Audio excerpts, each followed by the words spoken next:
Seja bem-vindo ao podcast Esperança, com leitura devocional no livro do Apocalipse. Hoje falaremos sobre a carta endereçada à igreja de Tiatira.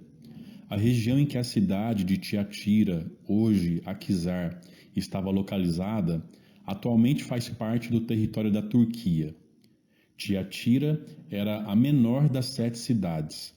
Não tinha nenhum templo devotado ao culto dos imperadores, de sorte que os cristãos não eram tão perturbados por aquele culto como as igrejas precedentes.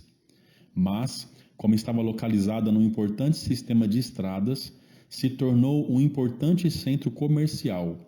Seu intenso comércio se destacou por suas inúmeras associações de profissionais, corporações próximas das cooperativas e sindicatos de hoje. Lídia, que comercializava tecidos em Filipos, era de Tiatira, conforme Atos 16:14. Muitos cristãos participavam por necessidade destas associações, assim como o comerciante de hoje tem a necessidade de participar de determinado sindicato comercial. Os interesses comerciais acabavam criando situações comprometedoras para os cristãos desta cidade. Tais associações exigiam que seus associados aceitassem suas regras comerciais e que participassem do seu estilo de vida, regado a festas dedicadas a algum deus pagão e que acabavam culminando na prática da imoralidade sexual. Jesus se apresenta a esta igreja como Filho de Deus, descrevendo a sua divindade. Além disto, ele é descrito possuindo olhos como chama de fogo e os pés como bronze reluzente. O sentido aqui é o mesmo do primeiro capítulo, onde aparece a mesma descrição, ou seja, os olhos se referem à sua visão penetrante e os pés à ameaça de julgamento. Era assim que a igreja de Tiatira deveria enxergar Jesus. Essa igreja é elogiada por Jesus por ser uma igreja ativa. Ela era uma igreja com muitas obras, amor, serviço, fé e paciência. Diferente da igreja de Éfeso, cujas derradeiras obras não se igualavam em devoção às primeiras, nosso Senhor especifica que a igreja de Tiatira é uma igreja que estava servindo ainda mais do que no início. Embora fosse uma comunidade cristã, onde todos se envolviam na obra de Deus, uma igreja ativa, dinâmica e que teve o seu progresso elogiado por Cristo, a igreja de Tiatira era transigente com o pecado.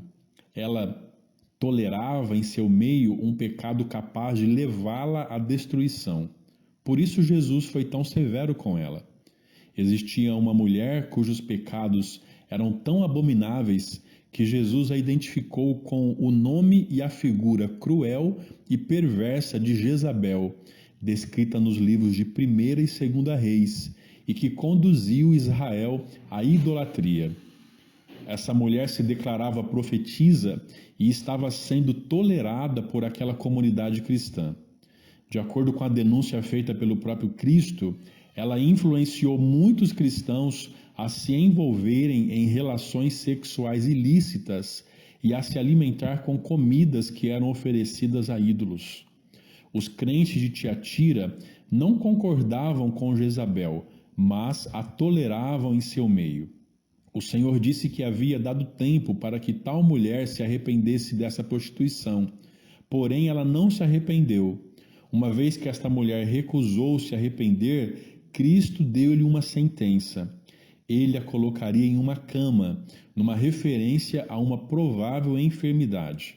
E também sobre todos os que a seguissem praticando a prostituição, viria uma grande tribulação, isto é, se não mudassem de atitude.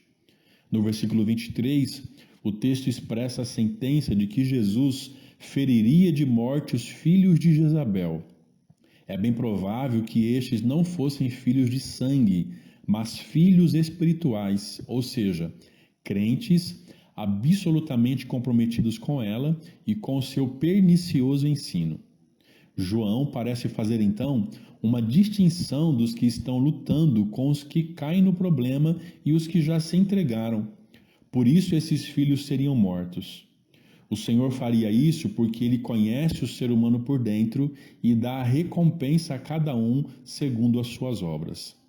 Ao final da carta, Jesus fortalece com sua mensagem aos que eram fiéis e não se contaminaram com tais doutrinas em Tiatira. Sua exigência era que os cristãos não se envolvessem e nem conhecessem essa demoníaca doutrina chamada profundezas de Satanás, e que conservassem todos os seus valores. Aos vencedores dessa igreja, Cristo promete privilégios semelhantes aos que ele mesmo possuía, como governo e autoridade. Além disso, os cristãos receberiam a estrela da manhã. Esta estrela da manhã é uma provável referência do próprio Cristo, pois como a estrela da manhã reina nos céus, assim os crentes reinarão com Cristo, compartilharão do seu domínio e esplendor reais. A mensagem de Jesus à igreja de Tiatira fala ao nosso cotidiano. Aquela igreja estava ativamente envolvida na sociedade através das suas profissões e relacionamentos. De igual forma, os cristãos de hoje estão inseridos na sociedade contemporânea, mas com o desafio de manterem-se santos e intransigentes com o pecado. Nós temos que viver no mundo, mas não podemos abrir mão do jeito divino de viver nele. Aquele que esquadrinha todo o ser, que sabe de tudo que fazemos, que tem olhos como chamas de fogo, não tolera o pecado e nos desafia a abandoná-lo. Sejamos como o sal da terra e luz do mundo. Brilhemos como luzeiros no meio de uma geração perversa e corrupta. Mesmo diante das propostas pecaminosas mais tentadoras, mantenhamos nossa fé e nossa pureza. Convivamos com as pessoas da sociedade e mostremos através do nosso estilo de vida o poder transformador do Evangelho.